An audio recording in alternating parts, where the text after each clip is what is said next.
arises from a cell. If you have a cell, you can have a cancer of that cell. And really, this is sort of the guiding principle, really where cancer starts. Regardless of the cancer type, regardless of the original cell type, the common theme is that cancer actually starts to use and reuse more or less the same molecular pathways, regardless of what cell it's derived from. All cells have DNA, or most cells have DNA.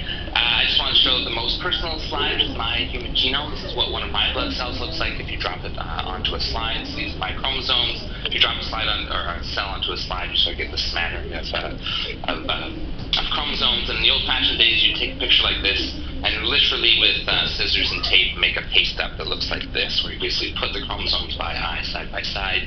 You read these banding patterns and look for differences, again by eye down microscope, looking for sort of banding patterns that happen to be different. And I wanted to show this really as a benchmark. This is where normal cells are coming from. This is where cancer cells are coming from as well. A minor change, or sometimes a major change in these genomes can result in a shift from a normal, healthy genome here to a cancer genome. So here's a karyotype from a brain cancer.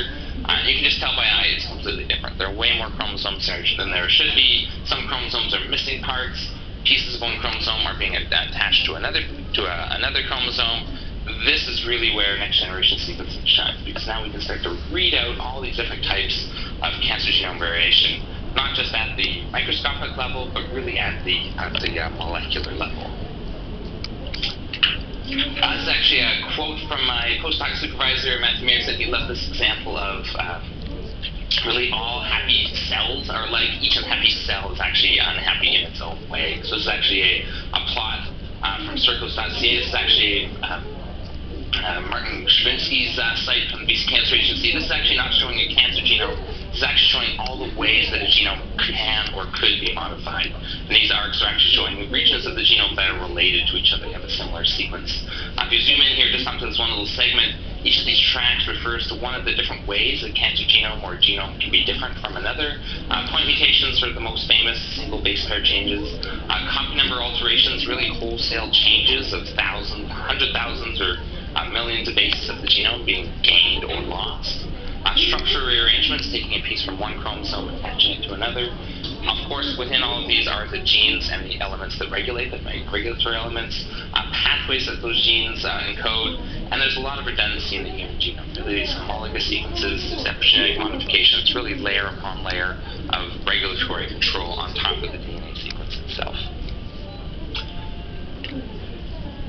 The other lesson with cancer is you don't sort of get this boom of massive aneuploidy or copy number or mutational changes at once, but rather cancer is actually thought to sort of accumulate mutations over time, and really it's not until the acquisition of a driver mutation where things really start to take off, where you start to get this highly unstable genome, highly unstable cell that then is prone to acquiring additional mutations such as copy number alterations, and some of this actually being driven by therapy itself. And really this model actually is a big given by Mike Stratton, really is number of mutations accumulate over time until you acquire what have now been termed drivers. Really one of the central challenges in cancer genome research is to differentiate a driver mutation from the inevitable passenger mutations that accumulate over time but are not thought to have biological function. I mentioned external forces like drug treatment can select for specific clones. I just have a slide later on about this idea of clonal selection within a complex cell population. But before I got there, I want to talk a little bit about mutation burden, this idea of the number of mutations in each cell. And really, in this analysis here from the Broad Institute, just looking at the number of mutations across all cancer types, and the general trend being that pediatric cancers, hematological malignancies being relatively low mutation rate. The cancers associated with environmental exposure, smoking, sun exposure, have a higher mutation rate. Not so sure about hamburgers, but in general, higher mutation rates on the right-hand side of the slide. But really, it's not a hard and fast rule. At the population level, yes, these cancer types have low mutation rates, but I've sort of highlighted two sort of anecdotal exceptions to the rule. Neuroblastomas is actually from work I did while I was a postdoc there. This sort of mysterious case with an amazing number of mutations, actually just as many mutations as a late-stage lung cancer. This was actually a child with neuroblastoma. In this case, they were the only patient with 2 hits in the DNA repair gene. They had a mutation one and a deletion of the other copy, this cancer cell had lost its ability to repair its DNA. So in this case, we had a nice molecular reason for what would be expected to be a low mutation rate cancer to have a very, very high mutation rate. The exact opposite story here in melanoma. This is actually the only melanoma in that study that did not have sun exposure. It's actually a tumor on the bottom of a patient's foot. Just extraordinarily bad luck. They had cancer of the same cell of origin as other traditional melanomas, but again, very different up to molecular level. Even though down the microscope the cells looked like melanoma, it was really different at a fundamental level. This very famous slide has been updated actually several times. Really, this idea of hallmarks of cancer, really the idea to take these biological themes or biological processes that are active in cancer and assign them into relatively few distinct characteristics. So this circle has actually grown quite a bit since the original Hanahan-Weinberg hallmarks of cancer paper, but really this idea of tumor cells acquiring abnormal activities using pathways that are already active in normal cells. So really this idea of cancer being dysregulation of normal cell processes and often turning on pathways in a cell that they otherwise should not be active in, driving sustained proliferative signaling, evading growth suppressors, et cetera, et cetera. Really this idea of just reusing pathways that already exist. This idea that oncogenic somatic mutations target a core set of these biological functions. And you'll hear me use a couple of terms, this idea of driver mutations or oncogenes. These are really thought to be sort of the activating mutations, really the mutations, copy number alterations, rearrangements that drive or activate pathways that shouldn't be expressed. And the other category being tumor suppressor genes. These are sort of the cell's brakes. These are trying to be turning off pathways, and these are the genes that are commonly deleted or have loss of function mutations. And the whole point of next-gen sequencing is you will read out all of these classes of cancer genome variation that then result in a cancer phenotype. And this is really still a challenge, especially in these tumors like melanoma, lung cancer. These tumors have thousands of mutations, and the real challenge is to hone in on specifically what are the mutations that drive these tumors, and to treat patients, what can we do about those? How do we actually act upon the knowledge of activated drivers and loss of tumor suppressors?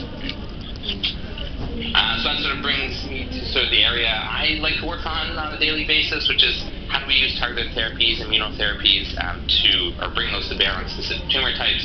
I've shown two of the most famous examples. In this case, these are example of lung adenocarcinoma with an activating mutation of the epidermal growth factor receptor, so a mutation, a receptor very high up on the signaling pathway that activates the entire pathway.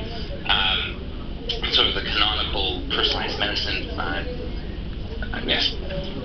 principle has really been this idea that inhibiting this pathway shrinks tumors that have these precise mutations.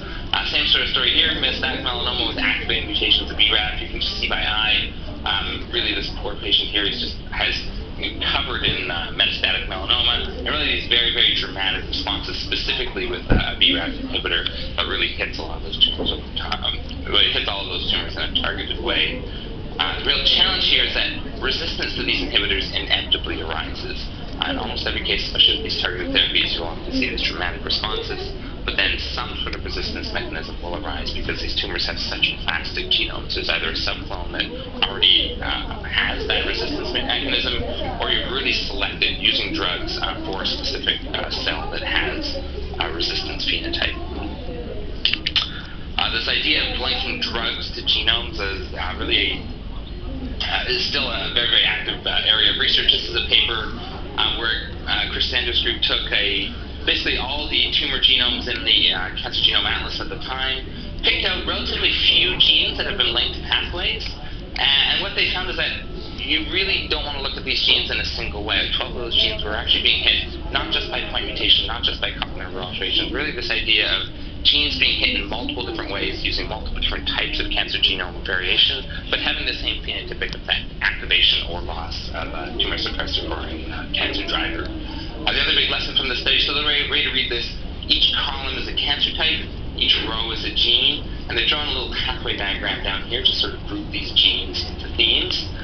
So the lessons from the study is, lesson number one was drug alterations cut across cancer types. In this case, FGFR activation happens in bladder and two other cancers as well. So really this idea of one drug, one cancer type, really starting to fall away as you get this high-resolution view of the cancer genome. Combination therapies may be effective, and actually this is no longer may. They are effective in tumors with compound pathway alterations. So in this case, these cancer types that have activation of both the PIK3CA-AKT pathway and the CDK pathway, really these idea of coincident mutations hitting two pathways at the same time. So there's potential for combination clinical trials.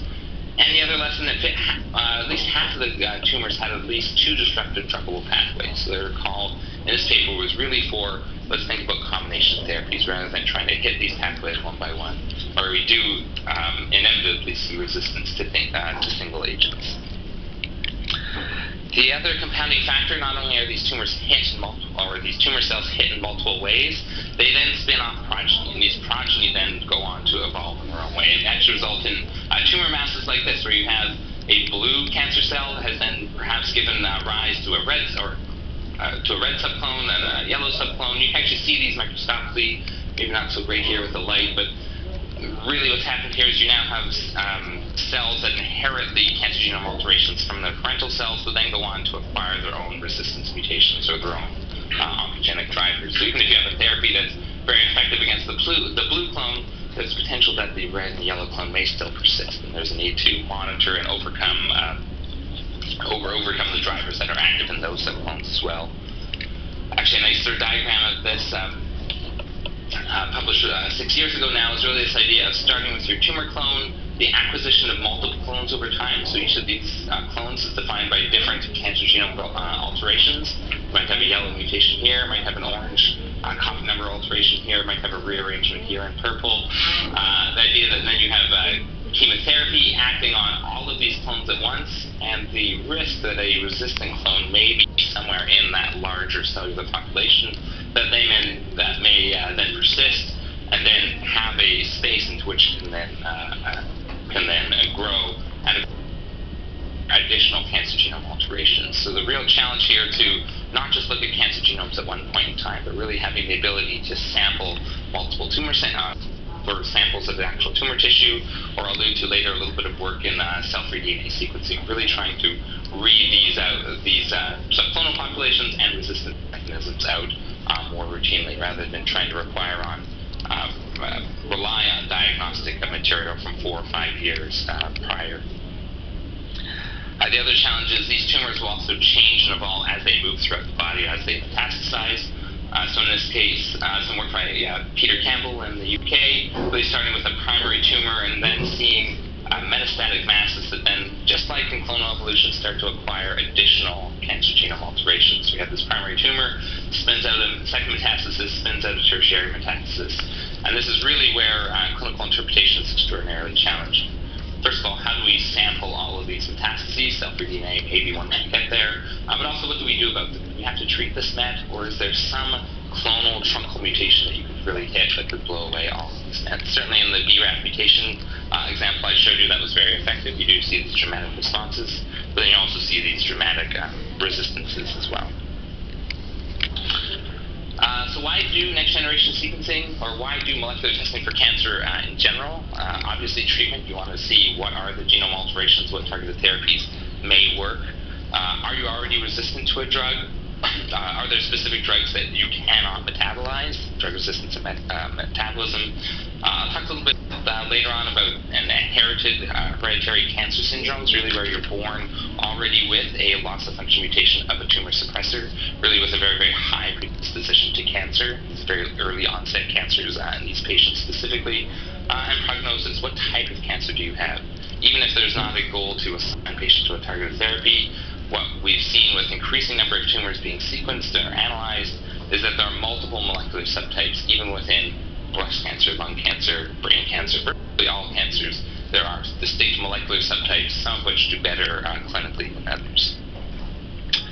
So I'll just pause here quickly. I don't know if anyone has both sort of the overview of cancer genomics in general before I dive into a little more of the, I guess, N of 1 single patient analysis. Okay, so the first part of the talk is sort of that overview. Here's what the landscape of cancer genomics looks like. That's great for a single patient. The question is not so much what are other cancers like, but what are targets in my cancer? How is it different from other cancers in sequence, mutation, polymorphisms, all the things I just talked about, structure, copy number alteration, translocations? How is it functionally different? Even if the genes are altered, what genes are expressed, what genes are disrupted, and are there external forces? Is there viral infection? Is this cancer associated with viral infection? How is that cancer different from other cancers of this type? And not only what is the list, what are the targets, but what can actually be done about them. So next we're going to talk probably a little more technical, getting a little closer to bioinformatics theme. How do we apply next generation DNA sequencing to cancer specifically? So I've grossly simplified this, but this is really how the 4 critical steps for genomics in general happen.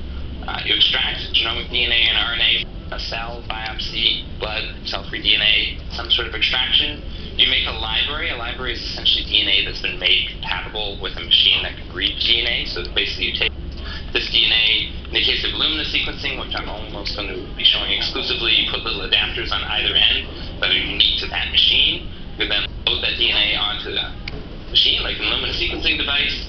That generates a huge text file of ACs, Ts, and Gs. And this is really where things are much less standardized. Sort of the more and more custom you get, the less standardized it becomes. The alignment is very standardized. And as you get down to how to interpret a genome, that's really more lab specific. But essentially those are really the 4 steps. Extract DNA, make libraries, put them on a machine, and then analyze the data. So I mentioned a big text file. This is literally I run from a project that I was running.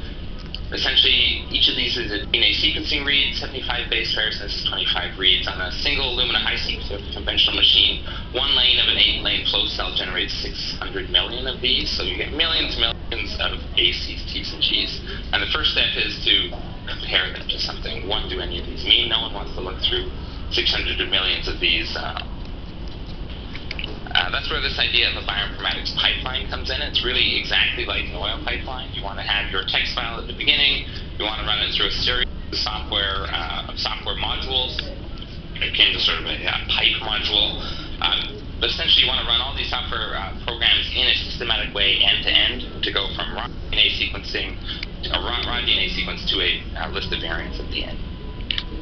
Building one of these also very much like an oil pipeline. You want to really run through a series of software that are all compatible with each other. You want these softwares to really link up end-to-end without leaks. And you want to put them together in a systematic way. And I'll have a slide based on each of these steps.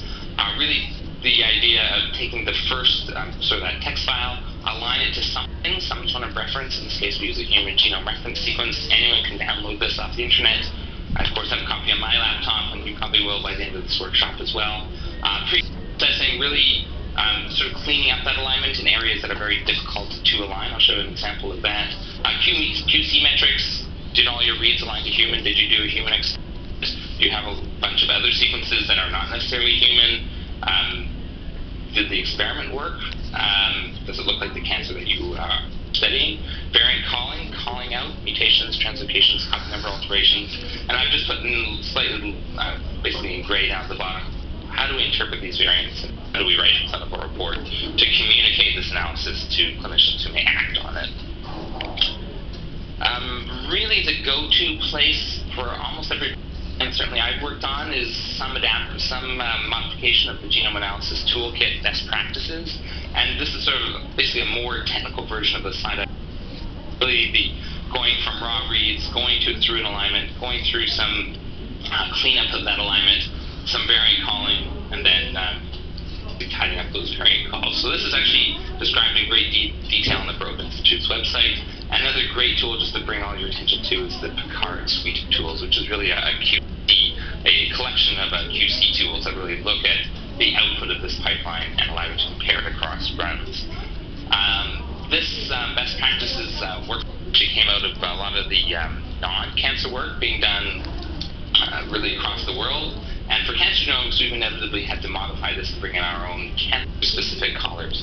So very challenging is to take tools that were written specifically for germline analysis and apply those specifically to cancer. I've just listed some of the tools here for doing variant calling specifically for cancer, and then also the types of cancer genome variation that we're looking at in cancer that may not be certainly as frequent in germline or normal cell genomes.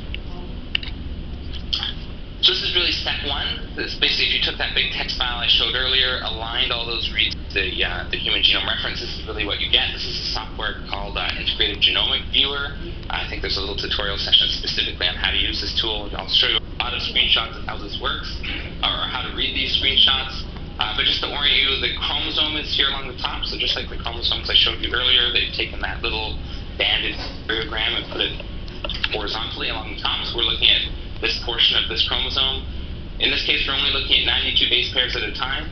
In white is the Human Genome Reference sequence, and in gray is a histogram of the number of reads aligned to each base.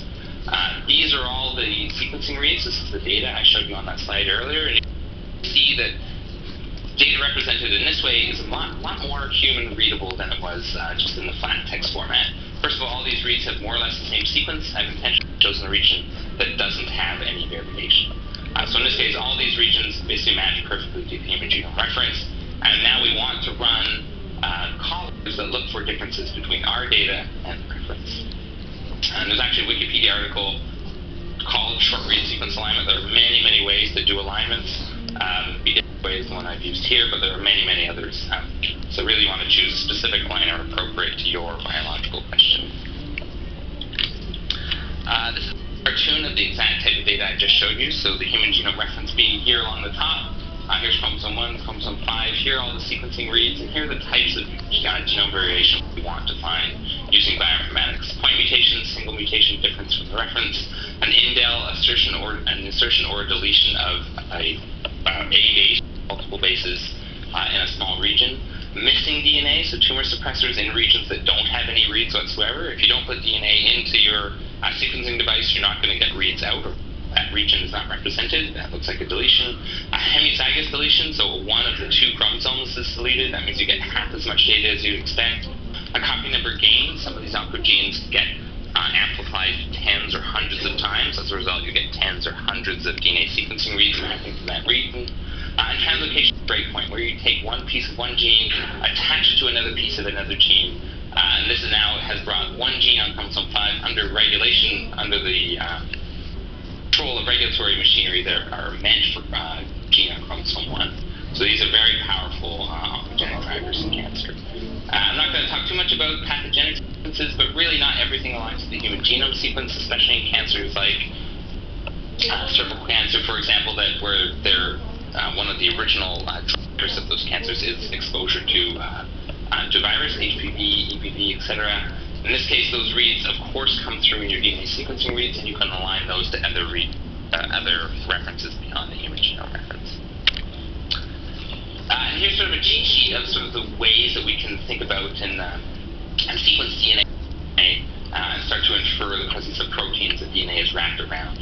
Whole genome sequencing, this is put all the DNA into sequencing or into the sequencing device and sequence whole genome sequencing. Exome, this is focusing specifically on exons, so only the coding portions of these genes. Much cheaper. This is probably 1%, looking at 1% of the genome relative to the whole genome. Targeted gene sequencing, this is what we often will use in the clinical labs. Much smaller targeted panels, much more cost-effective, much easier to interpret. Targeted variant genotyping, this is getting even more focused, looking at single bases, single mutation, very high throughput, very inexpensive. The least comprehensive test, but certainly the most clinically actionable. And epigenome modifications, really looking at methylated promoters or other regulatory regions. RNA sequencing, looking at the sort of the functional output of DNA, looking at transcriptome sequencing, either looking at whole RNA sequencing. Targeted RNA sequencing is also a protocol that's being increasingly used in clinical labs.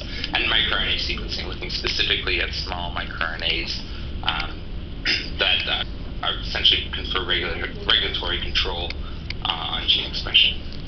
And I'm not really going to talk at all about protein mapping or DNA fingerprint mapping. Actually, be an entire bioinformatic workshop on this topic specifically. I want to show you real data as often as possible. So here's the exact same sample sequence in genome sequencing, exome sequencing, and RNA sequencing, focused on a very important cancer gene, KRAS. The way you read this. So here's the region for million kb region, so we're zoomed out quite a bit further than we were on the previous slide. Here's KRAS down here on the bottom, so exon 1 down at this end, so the minor strand going from right to left. Whole genome sequencing, you just get a sea of reads, so all those gray sequencing reads I showed you earlier, each of those just shows up as just a little tick on this display because we're zoomed so far out. Exome sequencing, we've essentially used a reagent that will allow us to only focus our sequencing reads on the exons of interest. This is where the coding mutations live. This really is much more cost effective because you don't have to look at the reads and intervening regions that you may be interested in if your question is specifically around coding sequences. And RNA sequencing, you let the cell do the exonic selection for you. So in this case, the cell spliced out the intron, so all of your reads are only mapped to exons as they should be. You also get the added information of what exons are attached to which exons, and this is also quantitative. So if you have very, very high coverage of specific genes, those genes are expressed at a higher level than genes that have low coverage are expressed at a low level. I use the phrase whole exome and whole genome sequencing. That's really a bit of a misnomer. They really don't actually measure anything, or probably more specifically, we don't have great bioinformatic methods to assign absolutely every single sequencing read uniquely to a region of the human genome. This is actually a slide from my own work in neuroblastoma. In this case, little tiny slice here is a neuroblastoma tumor.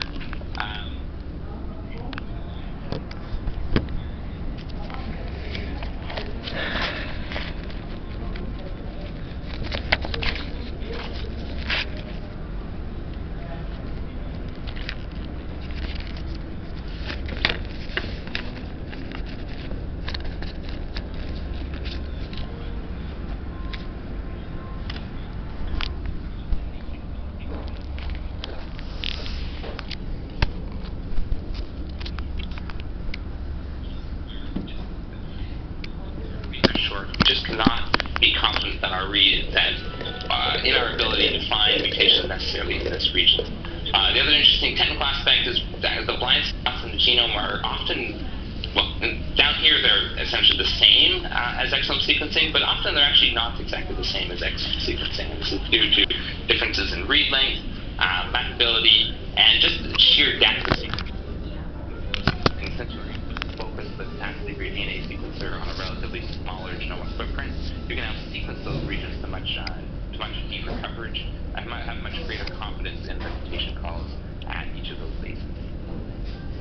So I still use the terms whole genome and whole exome sequencing because the concept is you're really trying to be as comprehensive as possible, but it does not necessarily mean 100% of the genome or exome. That's it.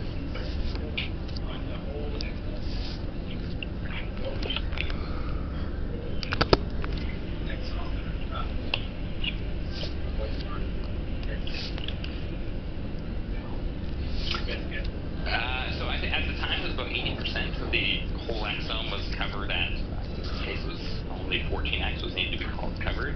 I think that number has probably gone up to 90 plus now. But I think there's still a lot of room for a lot of sort of custom panels to look, especially at these hard to read regions, and to complement not just Illumina sequencing with other technologies, longer read sequencing technologies that basically generate much larger reads that are much easier to map across these hard to capture and sequence regions.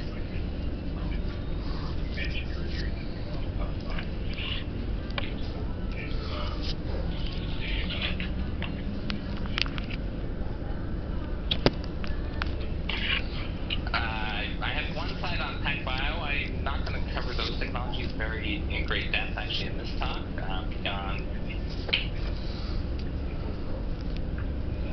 Yeah, rarely. I don't really know really any clinical labs who are currently using those technologies due to problems specifically with background error rate. In clinical labs especially, we're quite focused on point mutation detection. Those technologies have very high background point mutation error rate. I think they are going to find a place at some point of resolving large structural variation, but they really need to compete on not just sequence quality, but also cost as well. Certainly dollar per base is very hard today to beat those ones. So that's the data that's by far the most ubiquitous. I wanted to just give some context to what RNA sequencing data looks like. This is actually a plot I like to make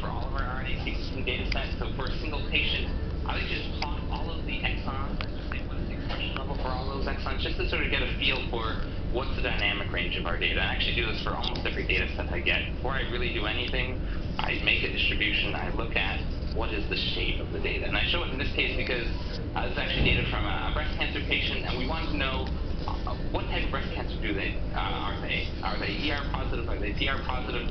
What specific markers are they expressing, and at what level? And what we want to do is take the single patient, really just compare it to two reference sets: the tumor from an ER positive breast cancer, ER negative breast cancer. The colors are really not showing up great here. In this case, here's the ER right here in red. Here's the ER transcript, and you can see the corresponding transcripts down here in the ER negative breast cancer are really quite low. They're really well below the threshold here. And the patient as well, basically what we want to do is look at, can't even see it, the story here. We essentially want to take these reference genes, look at their level in the patient, and basically compare those to reference sets as well. So if these dots are higher up in the patient and corresponding to a specific threshold in a training set, ER positive breast cancer, ER negative. The third type of cancer genome variation, probably being used more and more, being read out more and more by next-gen sequencing, is epigenetic modification. In this case, this is another IGV screenshot. I've shown MLH1 here along the bottom. Here's the promoter that controls this gene, and in this region, methylation of this promoter has very strong control over expression of that gene. So in this case, here's normal tissue. This promoter is unmethylated, and this actually results in normal expression of MLH1 in normal tissue. And here's the exact same type of data, the exact same assay run on endometrial carcinoma, and you can see the promoter has essentially turned completely red. So what's been done in this experiment is they've taken the DNA, they've treated it with bisulfite, and that converts all of the unprotected C's into a T. So this is into a T, and this is really indicative of essentially a promoter with a whole series of C's in the CpG island that are unmethylated, and therefore result in normal expression, normal tissue, but silencing of this gene in cancer. Just like mutation calling, this assay is completely quantitative as well. So you can see this promoter is methylated in this tumor, but you can actually see a sort of a shadow of blue signal as well. And this is still persisting from normal cells that are also present in the same tumor tissue. Sort of a cheat sheet, great for sort of exams, sort of coming up with the experimental design. But really, none of these assays really stand completely alone. Genome sequencing is great for sequence mutations, copy number alterations, etc. I won't have to go through this in great detail.